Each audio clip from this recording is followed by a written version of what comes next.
story from prison you could share with people that I think... Like a nice story or a funny story or... Maybe funny is best, but... I got all sorts of... It doesn't have funny to be... stuff happens. Yeah, maybe... Funny stuff happens. Maybe a funny story is almost best because maybe it'll help people understand you better. I don't know. But at the very least, maybe it'll make them laugh and make Okay. it to be a change. Oh, I give them a funny story. All right, let's so, do this. Prison Stories with David Wood.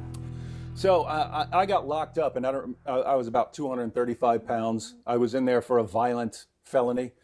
Generally, you don't mess with big guys who are in there for violent felony. So for the first year I was in there, people weren't really messing with me. But towards the end of that first year, after I'd been fasting for a while, I got just horribly skinny. I was all pale. So you became a Christian in prison. We want to make sure people know. Well, yeah. That part. When I became a Christian, I became a Christian in jail. But it was at the end of so much fasting that I got down to about 150 pounds from 235-ish to about 150. And so, I mean, I'm talking 85 pounds I lost by fasting, and I looked all frail when I was walking around. And then I became a Christian, and right after I became a Christian, they sent me off to Southampton Reception and Classification Center. That's where they decide which prison to send you to. Okay. And so now I'm like all weak and frail and stuff.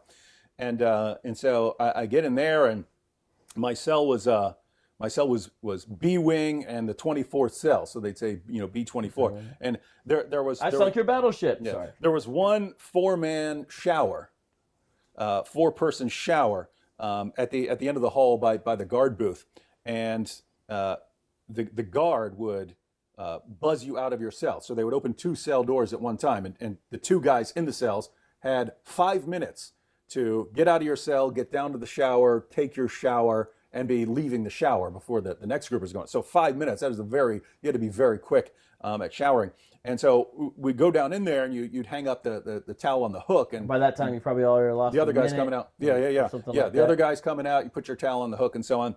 And so, but I went in there, I put my towel on the hook, I take my shower, and as I'm taking my shower, I turn around, and I see the guy using my towel. This is a towel I've been using for weeks, right? And he's sitting there, he's rubbing in my towel that I've been using for weeks all over his face, and I'm thinking, oh, that's disgusting, right? Could have been worse, but yeah. Yeah, and then I could have been doing it with his towel, which would have been worse, right? But anyway, I'm thinking what he doesn't know isn't going to hurt him, right? So he leaves, and then his towel is in there. There's no way I'm touching his towel. So, but I'm sitting in here, dripping wet, butt naked, dripping wet, and so I have to leave. I have to get back to my cell. So the way they had it is you would throw your old pair of boxers and T-shirt in the bin as you're walking into the shower, and then you would grab the new pair. A little bit down the hall, there's these 2 bins of clean T-shirts and boxers. And so I walk out. I just walk over there. Because you didn't have a towel. Yeah, totally naked. I walk over there, and there's guys that give them to you as you're coming out, and they're both reading. And I get up to them, and all of a sudden they look up and they go, "Ah!" and they freak out, and they scatter like down both ends of the hall. And then and you escaped. Just kidding.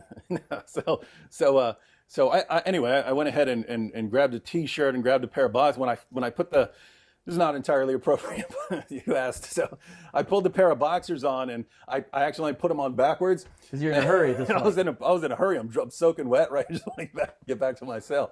So I put the boxers on backwards, and I was like, should I switch them? And I was like, no, who's going to notice? I'll just get back to my cell. So to be clear, people don't know the hole would be in the back. Yeah, it's in the back, which is not. I mean, it's not ideal. You don't want to do that. You don't want to do that, right? Not in prison or.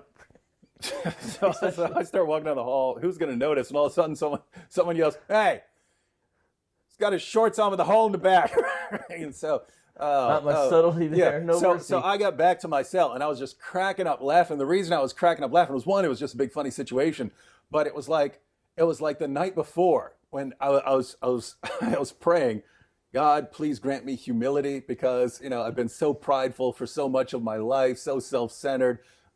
Please help me to be more humble and give me experiences that help me to be more humble. And then all that happened. I got back to my cellmate Javar, and he's in there for murder, and he killed a dude during a robbery.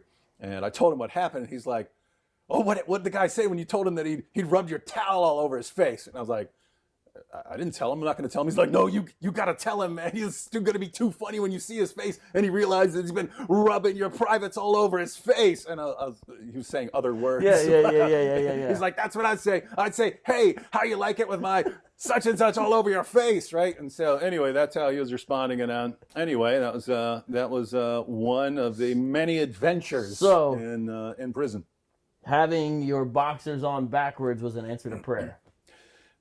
Oddly enough, I believe it may have been. Now, it could have just been, it couldn't have, it may have not been any specific divine plan. It did. That's the point. Okay. So, for all I know, that was an answer to prayer. All right. Well, thanks for sharing. That was a great story, David Wood. I think that's the only time I've ever shared it on. This is exclusive right here. Yeah, I think it's an exclusive, yeah. With David Wood and Vocab Malone. Nah, man, thanks. So, good stuff, and I hope we can talk again and do this again.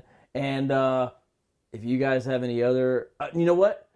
Next time I interview David, I'll do apologetic questions, but I'll try to squeeze at least one more prison story out of him. So tell me if that's something you want. All right? Thanks, man. All right. Appreciate it. Peace. Does that work? Yeah, I think it'll be great, bro. It does not involve dropping soap. No? Okay, moving on. I have no such story. Well, I don't have no such story. That's all I got to say about it.